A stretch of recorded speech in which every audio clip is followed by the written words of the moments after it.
Ayan guys, for today's video is magre-repat tayo ng ating mga new collection of succulent. Ito yung bigay sa atin ni Ate Daisy. Daisy Succulent and Cacti Lover and Sakis by Daisy.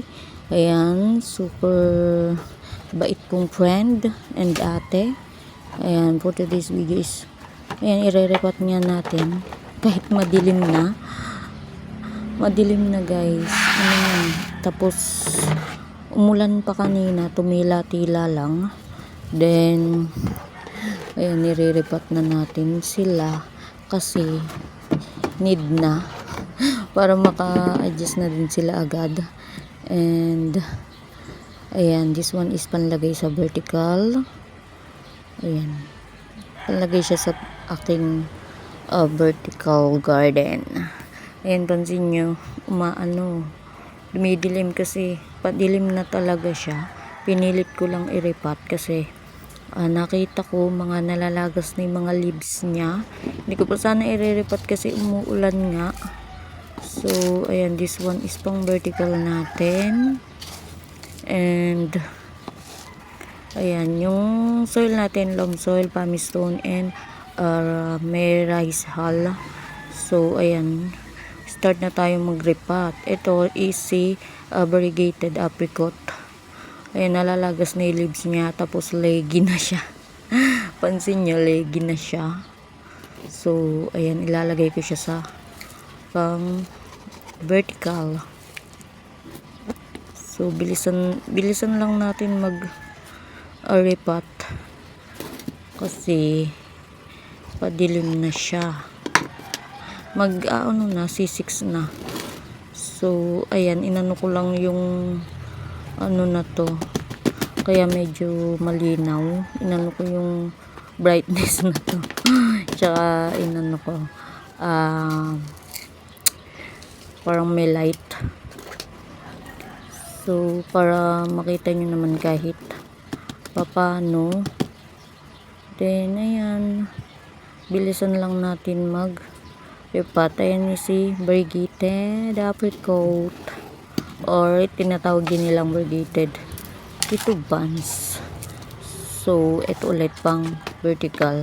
Halos ilalagay ko is pang vertical. Ayan, napansin nyo, puro yellow na siya. Tapos ang daming nalagas. Kaya need na nating i-repat. Ayan, naglalagas na yung mga dahon niya. Then ayan, i-remove na natin. And ayan, nilalagay ko to sa vertical. Ito is si Avant-Garde. Ayan siya. So natatandaan ko naman yung ID nila.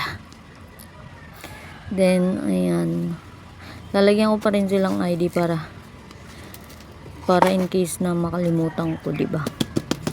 Then ayan si Avant-Garde, leggy na din. Nagleggy na sila kasi ilang days na silang hindi nare-repat. Mga 4 days yata.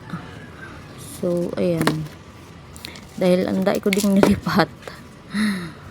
Anday ko ding inirepat na succulent. So ayan si Avant-Garde. So this one is ibang pots. Gusto ko lang, gusto ko dito itanim yung isa. So hindi ko pupunuin itong na to kasi malalim siya. Gusto ko lang dito itanim yung succulent na to. Ayan, ganyan lang. Hindi ko dadamihan ng soil. So ito si red hull. Ayan, nakita nyo, ang dami ng dry leaves. Ayan, need niya na talagang i-repot. So ayan, ganyan. Then ito, siya, 3 heads nahiwalay. So ayan, lalagay ko sana pang vertical yung isa, kaso ayan, ganito na lang gagawin ko. Maganda pa siyang tingnan. Hindi ko na pinuno yung pots ng soil.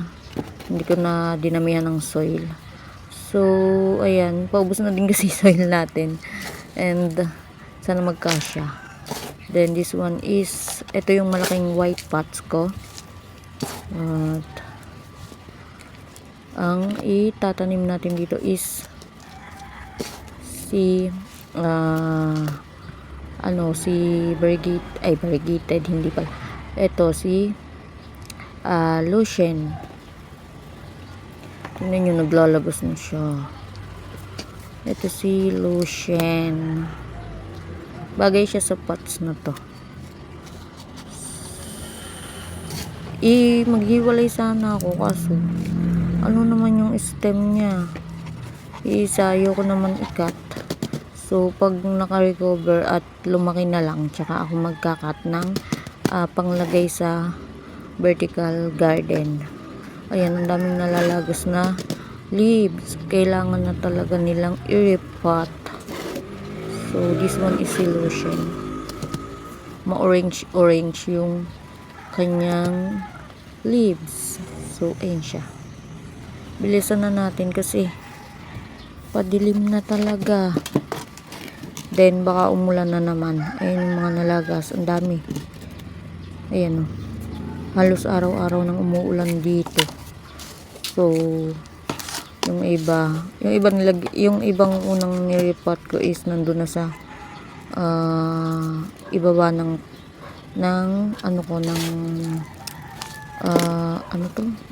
vertical garden, yung plant rack doon. Ayun, nilagay ko na din yung iba. Tinakpan ko na lang kasi umulan. Kariripat ko lang. Nilagay ko doon, tapos umulan. So, tinakpan ko lang. Then, ito is si Longissima. Yan, dito ko din siya ilalagay sa vertical. Kasi, dati sa pots, doon ko siya itinanim. Hindi pang vertical, na maalam. Try natin dito. Then, gusto ko din kasing mapuno yung nasa vertical garden ko kasi maganda siyang tingnan. And, ayan, tingnan nyo, napakaraming butas na ginawa ko para mabilis umano yung kanyang water. So, tatakpan ko lang ng mesh tape kasi ang laki ng butas. Then, ito is yung big pot ulit na white. Ito yung itatanim natin. Ayan, ito si Purple Delight. Ayan, naglalagas na din. Tapos leggy na, pansin nyo, leggy na tong mga ano na to. Makaka-recover naman sila. Babawi sila. So, ayan. Dami na kasi kung Purple Delight sa vertical garden. So this one is dito ko naman ilalagay. Ilagay natin mga leaves. Sayang baka tumubo. Ayan. Nagalaw na. So binibilisan ko na nga at padilim na talaga siya. And ala pa namang ilaw dito sa amin sa labas. Nasa labas ako. Then ayan, papasok sa amin. Dito ako nagre-repot. And ayan, this one is ayan, sa aking mga blue pots na nagamit na din. Ayan, this one is si pink spot. Pink spot yung nakalagay na ID niya. Iyaano ko na lang. Ayan, patong ko lang. And pag nakaano na sila, tsaka na ako magkakat para din dumami. Hindi ko na pinaghiwalay. Ayan, di ba ang gandang tingnan. Pag clump, tsaka na ako mag-aano sa kanila. Propa na panglagay din sa vertical. So ayan si pink spot. Then next tayo, bilis-bilisan na natin. Then ayan, ang daming sa gilid, daming nag-yellow na leaves. Lalagas na sila. So kaya ayan. Then ito si Gijonhei. Ayan, natanggal oh. Dagdagan lang natin. Ay! So ayan, si Gijonhei. Ito is siya, 3 heads. Natanggal yung isa, humiwalay. So yung isa na yun is lalagay ko na lang sa maliit na pots. Then ayan.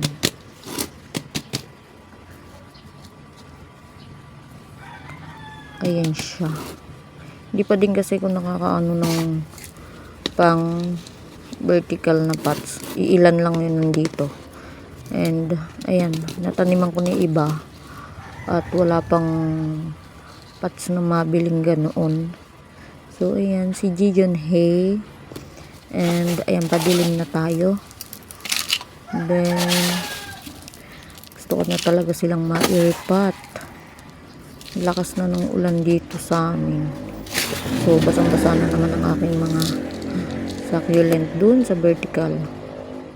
Yung mga bagong ano lang, yung nasa plant rack lang yung tinaniman ko.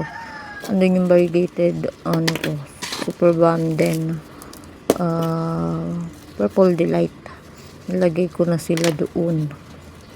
Hanggang afternoon yung sunlight na natatanggap nila doon. Then this one is ano na, tingnan nyo, iba na yung kulay tapos naglelegi na siya.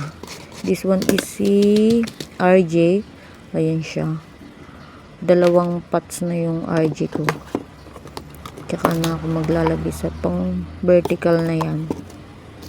And then ayan, ito maliit naman siyang pots. Then lahat ng pots ko na ginamit or pinagamitan na wala nang nakatanim is nilinis ko, tapos dinagdagan ko ng mga butas. So ito is si Apple Beauty. Yan, dito ko na lang siya tinanim. Tingnan nyo, nakaano na siya. Minsan nakayuko na siya.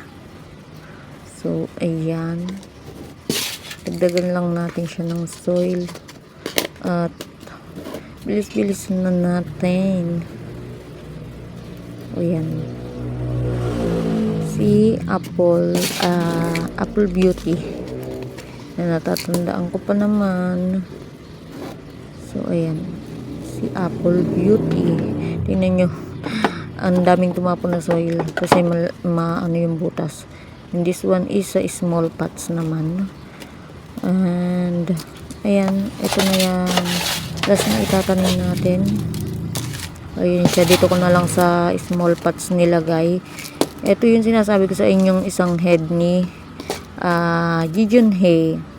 Ayan, dito ko na siya ilagay. Ayan, tingnan nyo, dilim na. Ayan siya. So ayan, gabi na tayo nag-repot. Kailangan na kasi. And ayan, si Jijon Hay na isang head. So meron na tayong parang propa at ang ganda ng color niya. Then ayan na ang ating last na iriripat, si Jijon Hay. So ayan guys, yung ating mga nairipat, di ko na sa inyo ipapakita lahat kasi gabi na, tapos magliligpit pa ako. So ayan guys, yun lang, nakatapos din tayong magripat sa ating mga new collection. Thank you for watching. Bye bye.